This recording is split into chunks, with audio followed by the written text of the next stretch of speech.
నా దారి రహదారి అంటూ అధికారంలో ఉన్నప్పుడు ఆ నాయకుడు ఓ రేంజ్ లో హవా చూపించారు. తీరా అధికారం పోయాక తన దారేంటో తెలియని పరిస్థితి తెచ్చుకున్నారు. చివరికి సీనియర్ ఎంట్రీతో ఆయన ఎగ్జిట్ అవ్వాల్సి వచ్చింది. ఒకప్పుడు అంతా తానే అన్న ఆ నాయకుడికి ఎందుకు ఇలాంటి పరిస్థితి వచ్చింది? కొత్త నేత ఎంట్రీ వెనుక ఆయన్ని సాగనంపాలనే లక్ష్యం ఉందా? ఆయన్ని వెంటాడుతున్న ఆ నీడ ఎవరిది?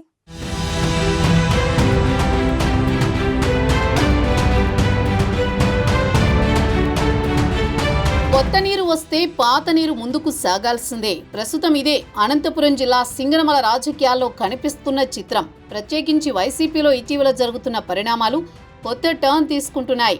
దీనంతటికీ కారణం వైసీపీలో ఓ నాయకుడు చేరడమే. ఆ నేత రాక మరో నాయకుడిని సాగనంపేందుకేనన్న సంకేతం స్పష్టంగా కనిపిస్తోంది. ఇంతకీ ఎవరా నేత అంటే పీసీసీ మాజీ అధ్యక్షుడు డాక్టర్ శైలజానాథ్. మరి తట్టాబుట్టా సర్దుకోవాల్సి వస్తుందనుకుంటున్న నాయకుడెవరంటే ఆలూరి సాంబశివారెడ్డి. అసలు సాంబను ఎందుకు పంపించాలనుకుంటున్నారు? గత ప్రభుత్వంలో విద్యారంగ సలహాదారుగా అత్యంత కీలకంగా వ్యవహరించారు ఆలూరి సాంబశివారెడ్డి. ఆయన ఎవరూ కాదు, సింగనమల మాజీ ఎమ్మెల్యే జొన్నలగడ్డ పద్మావతి భర్త. 2019కి ముందు వరకు పద్మావతి వెనుక రాజకీయ శక్తిగా మాత్రమే ఉన్నారు సాంబశివారెడ్డి. కానీ ఆ తర్వాత ఆయన బలం ఏంటన్నది తెలిసింది. జగన్ పార్టీ పెట్టే వరకు వారు రాజకీయాల్లో లేరు. కేవలం SRIT విద్యా సంస్థల ద్వారానే జిల్లా ప్రజలకు పరిచయం. కానీ వైఎస్ఆర్సీపీ ఆవిర్భావం తర్వాత సాంబా దంపతులు జగన్ వెంట నడిచారు. సింగనమల నియోజకవర్గం SC రిజర్వ్ కావడంతో తన సతీమణి పద్మావతిని రాజకీయాల్లోకి తీసుకొచ్చారు.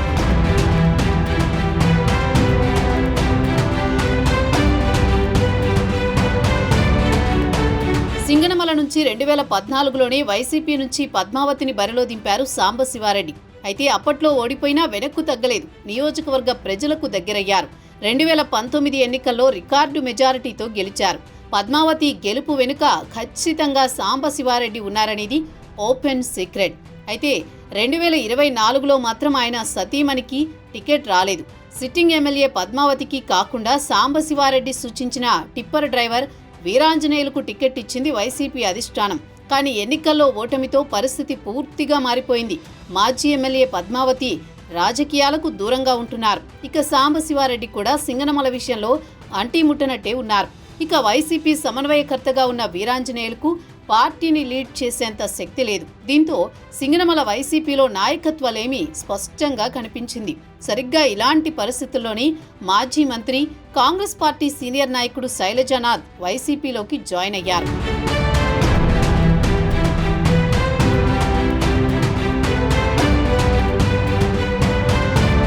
సింగనమల నుంచి 2 సార్లు ఎమ్మెల్యేగా గెలిచారు శైలజానాథ్. 2 సార్లు మంత్రిగా కూడా చేశారు. నియోజకవర్గంలో బాగా పట్టున్న నాయకుడు. అందుకే ఆయన్ని పార్టీలోకి తీసుకున్నారు జగన్మోహన్ రెడ్డి. అంతా బాగానే ఉన్నా తెర వెనుక ఇంకో కథ నడుస్తున్నట్లు స్పష్టంగా కనిపిస్తోంది. శైలజానాథ్ పార్టీ మారినా సమీప భవిష్యత్తులో ఎన్నికలు లేవు. ఇప్పట్లో వైసీపీ నుంచి ఎమ్మెల్సీ అయ్యే ఛాన్స్ కూడా లేదు.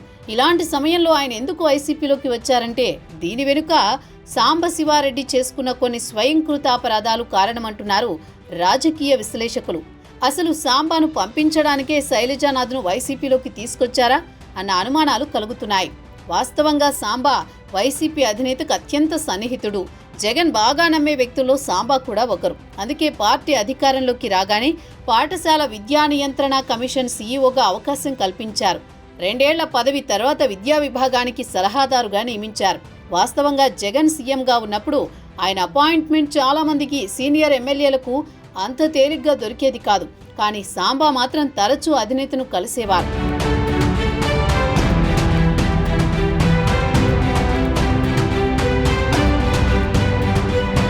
సింగనమలలో వైసీపీ అధినేత ప్రత్యామ్నాయ నాయకత్వం గురించి ఆలోచించడానికి చాలా కారణాలున్నాయంటున్నారు. సాంబశివారెడ్డి వ్యవహార శైలి కూడా ఈ ఆలోచనకు కారణమంటున్నారు. ఎందుకంటే వైసీపీ అధికారంలో ఉన్నప్పుడు సింగనమల నియోజకవర్గానికి బార్డర్గా ఉన్న అనంతపురం, తాడిపత్రి నియోజకవర్గాల ఎమ్మెల్యేలతో సాంబశివారెడ్డికి కొన్ని విభేదాలొచ్చాయి. తాడిపత్రి పెద్దారెడ్డి సొంత మండలం ఎల్లనూరు. అంతేకాకుండా పుట్లూరు మండలంలో కూడా ఆయనకు గ్రిప్ ఉంది. ఈ 2 మండలాలు సింగనమలలో ఉండేవి. 2019కి ముందు సాంబశివారెడ్డి, పెద్దారెడ్డి ప్రధాన శత్రువైన భోగతి నారాయణరెడ్డి ఫ్యామిలీని వైసీపీలోకి తీసుకొచ్చారు. అప్పటి నుంచి సాంబాకు, పెద్దారెడ్డికి గ్యాప్ వచ్చింది. ఆ తర్వాత ఎల్లనూరు, పుట్లూరులో ఏ పని జరగాలన్నా సాంబా అడ్డు తగిలారని పెద్దారెడ్డి ఓపెన్గానే చెప్పారు. ఇక అనంత వెంకట్రామిరెడ్డి అనంతపురం ఎమ్మెల్యేగా ఉన్నప్పుడు ఆయనతో కూడా సాంబశివారెడ్డికి గ్యాప్ వచ్చింది. బుక్కరాయ సముద్రం మండలంలో జరిగిన కొన్ని వ్యవహారాల్లో ఇది చాలా దూరం వెళ్ళింది. అదే సమయంలో సింగనమలలో కీలక నాయకులతో బాగా గ్యాప్ వచ్చింది. కేవలం తన బంధువర్గానికే ప్రాధాన్యమిస్తూ పార్టీ కోసం పనిచేసిన వారిని లెక్క చేయలేదన్న విమర్శలు ఎదుర్కొన్నారు.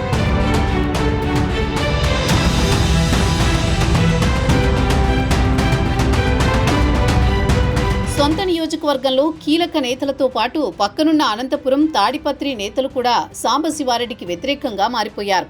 ఈ క్రమంలో పద్మావతికి టికెట్ ఇవ్వకూడదంటూ పార్టీ నేతలు పెద్ద ఎత్తున ఉద్యమమే చేశారు.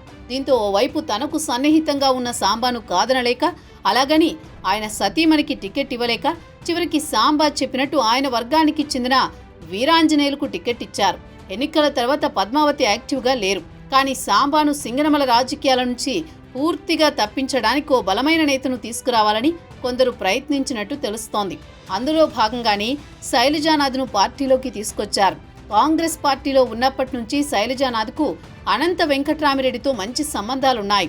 ఆయన్ని పార్టీలోకి తీసుకురావడంలో అనంత, పెద్దారెడ్డి కీలక పాత్ర పోషించినట్టు తెలుస్తోంది. ఇక శైలజానాథ్ సొంత నియోజకవర్గం సింగనమలలోకి వచ్చారు కాబట్టి ఇక ఆయనకే పార్టీ పగ్గాలిస్తారు. దీంతో నియోజకవర్గంలో సాంబాతో పాటు ఆయన సతీమణి పాత్ర పూర్తిగా ముగిసినట్టేనని చెబుతున్నారు.